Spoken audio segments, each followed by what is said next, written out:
nandito kami ngayon para turo sa inyo kung paano i-download yung Windows 11. First step is open natin yung Brave. And next is search na lang Windows 11 download. And next is pindutin nyo na lang itong nandito sa may taas na Windows 11.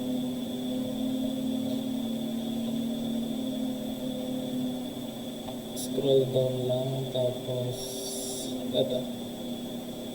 Makikita nyo dito, meron ditong select download.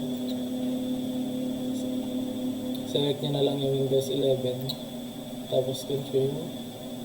Wait nyo lang, then choose one. English, United States. Confirm lang ulit.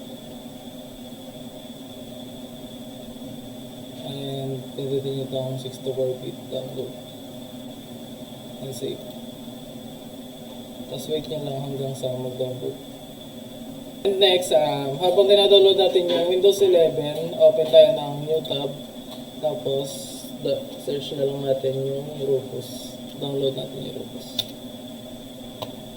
Click nyo itong nasa pinakataas. Scroll down. Then, makikita nyo itong apat na to. Click nyo na lang yung pangalawa, yung portable. And save. Wait na lang din ulit natin mag-download yung Rufus. So, pagkatapos natin mag-download ng Rufus tsaka ng OS natin ng Windows 11, so, kailangan natin ng USB na 8GB at least. Then, wala siya dapat laman. So, para doon natin lalagay yung gagawin natin siyang bootable drive. So, pagkasaksak natin yung USB natin, so, punta lang tayo ng Rufus. So, pagkasaksak ng USB natin na at least 8GB na laman, then wala na din siyang laman na kahit anong file.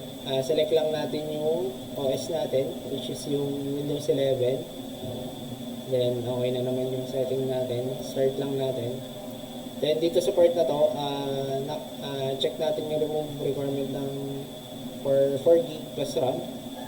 Then, check din natin yung remove requirement for an online Microsoft.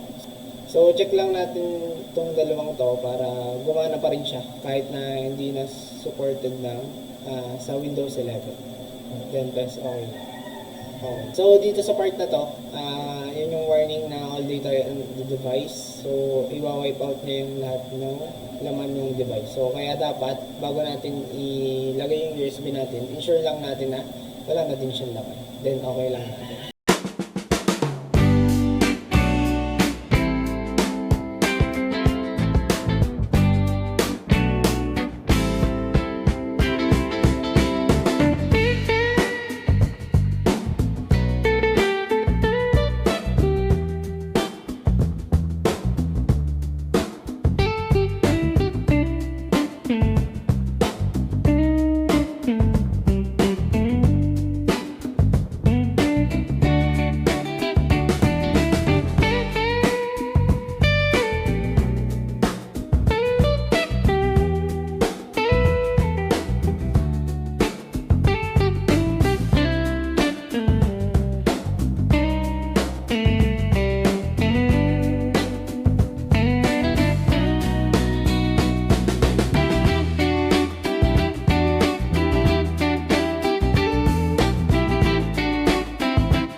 lang natin yung bootable drive natin or USB natin. Then, buhayin na natin yung PC natin.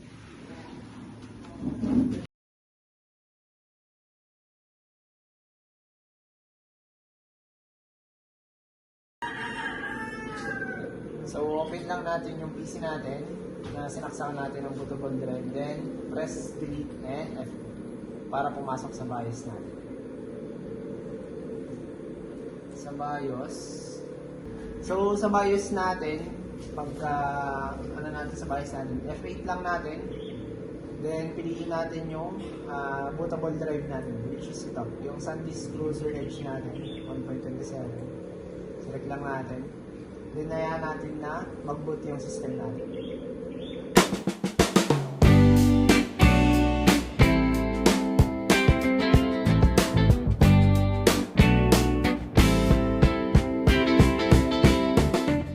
Pag nag-boot na yung bootable flash drive, select lang natin ang language. So, okay na yan. Next na lang natin. Next lang.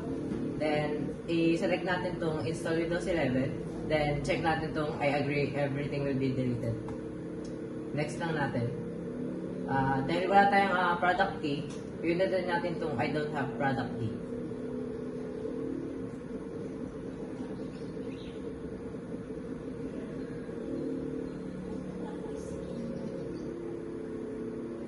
Then, select tayo ng version ng OS. Sa Windows 11 Pro ang ating gagamitin. Then, accept lang natin.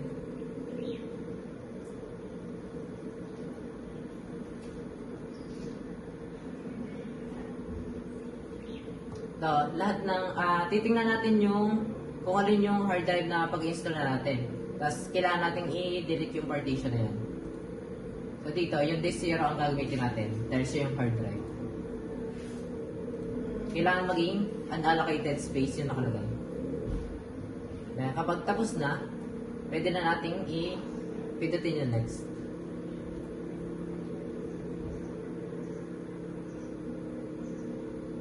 Install lang.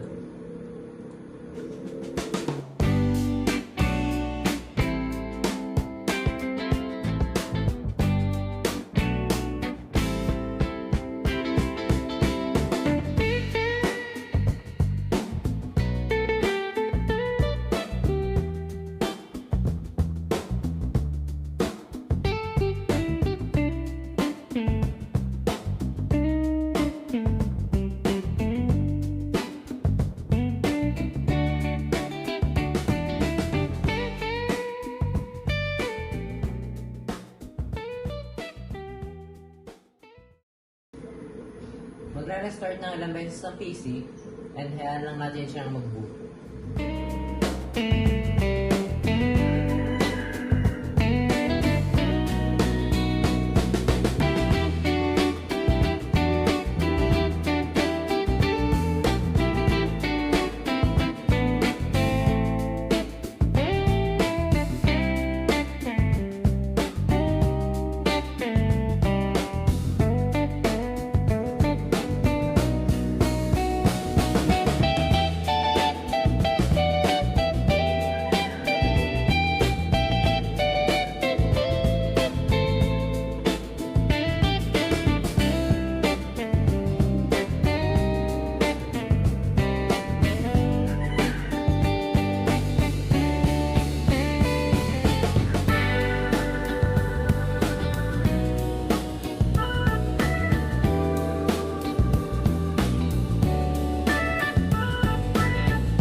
So, pipili tayo ng country.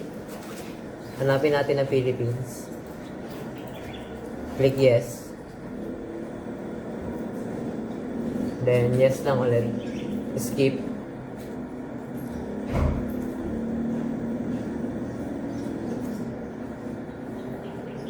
Pindutin lang natin I don't have internet.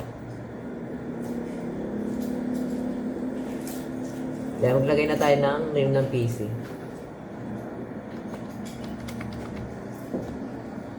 Click next. Then, kahit hindi na tayo maglagay ng password.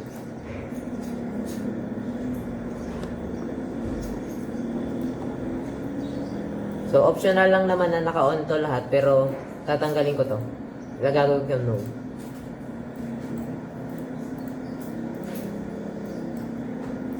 Then, accept.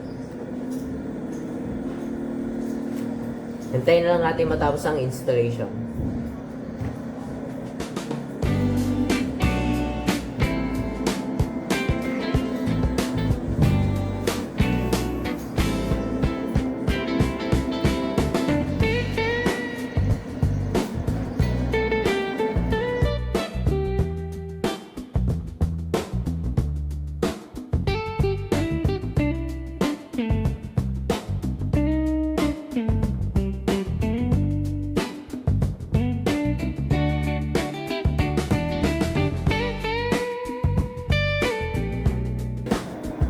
Yan.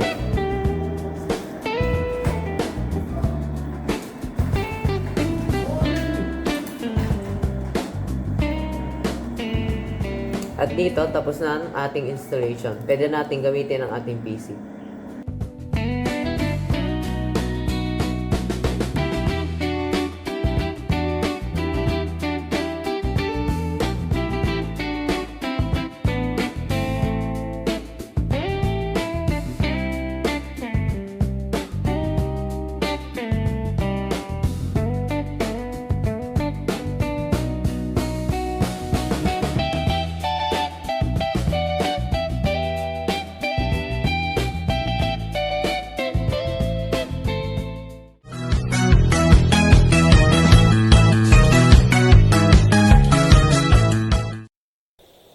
Ngayon, tuturuan ko kayo paano mag-install ng OS gamit ang VirtualBox. Click lang natin yung new. Tapos, lalagyan natin ang name kahit ano. Tapos, pipili tayo ng versions. Ang gagamitin natin ay Windows 10 64-bit. Click lang natin yung next. Tapos dito, pipili tayo ng RAM size. So, ang gagamitin ko ay 4GB. Next lang natin. Tapos ay create a new virtual hard disk now. Tapos virtual hard disk. Then dynamically allocated. Tapos ang gagamitin natin dito ay 80GB.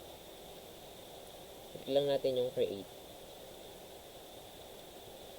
Tapos dito, i-configure natin. Click tayo settings. Tapos sa storage. Then click natin tong empty. Tapos tong bilog dito.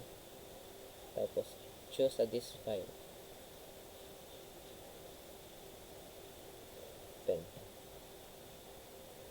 Then click natin yung okay. Start na natin.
Tapos install na.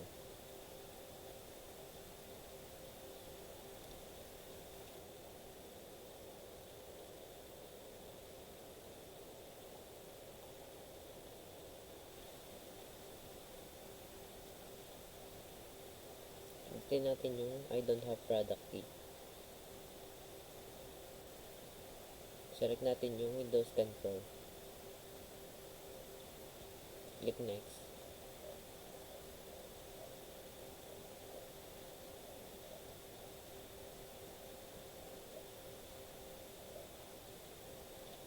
Check natin itong I accept the license terms. Then click next. Piliin natin ang custom. Then next na natin.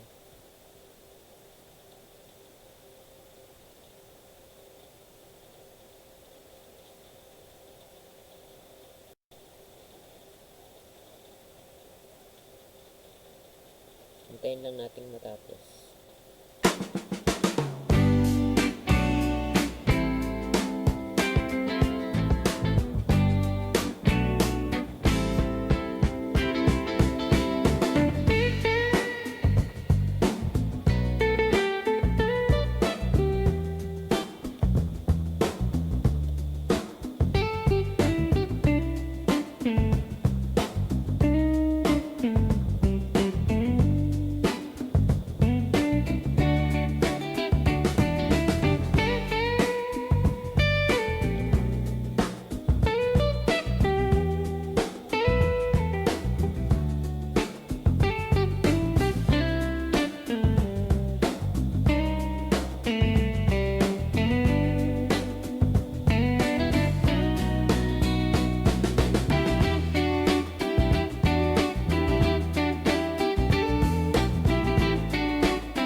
Hintayin lang natin mag-restart at mag-reboot.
Magsaselect tayo ng region. Hanapin lang natin ang Philippines.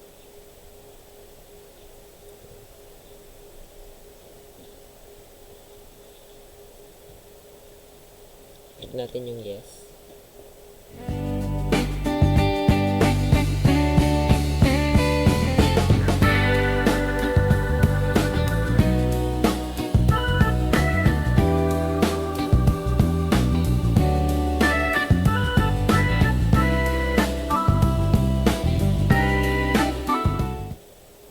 Ulit natin yung yes. Skip.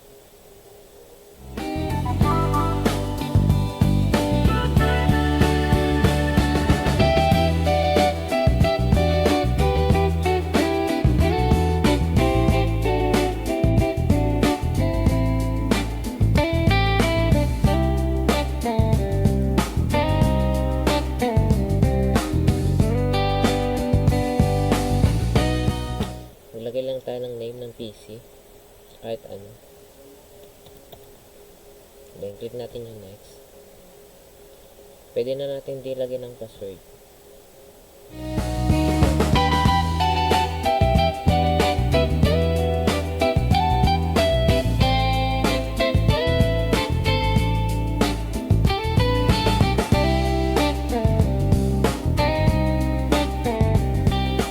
So, dito yung mga privacy settings. Pwede na natin i-accept.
At dito, successful yung installation natin ng OS.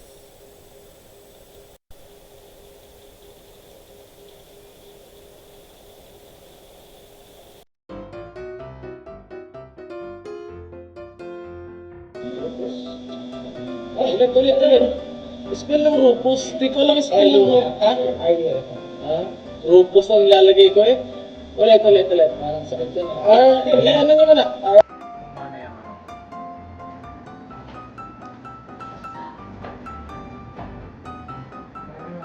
Sige, na mo yan, no? Nakapanibago tayo ng kamera. Magkano lang? Diba? Ay, more na ba na? Alin? Tatakala mo. Diba? Yung Excel.